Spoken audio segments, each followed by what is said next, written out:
Hello po! Lance Vlog po muli, welcome po sa ating maiksing vlog today, na kung saan tatalakayin naman natin kung ano ang kahalagahan ng paghahardin sa loob ng bahay o bakuran.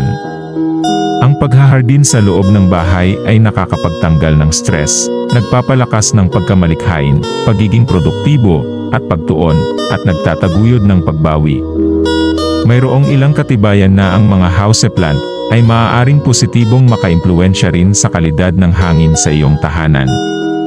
Mahalagang malaman kung aling mga halaman ang nakakalason kung mayroon kang mga anak o alagang hayop sa bahay.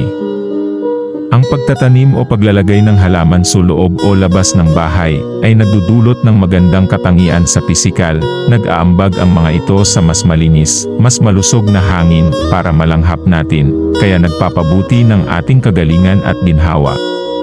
Ginagawa nitong mas kaaya-aya ang ating paligid at pinapakalma tayo.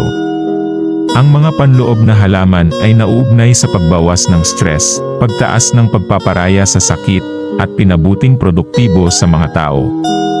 Maraming salamat po sa panunood guys. Please wag pong kalimutan ang mag-like, mag-follow at magbakas kay Lance Vlog. See you po in the next vlog.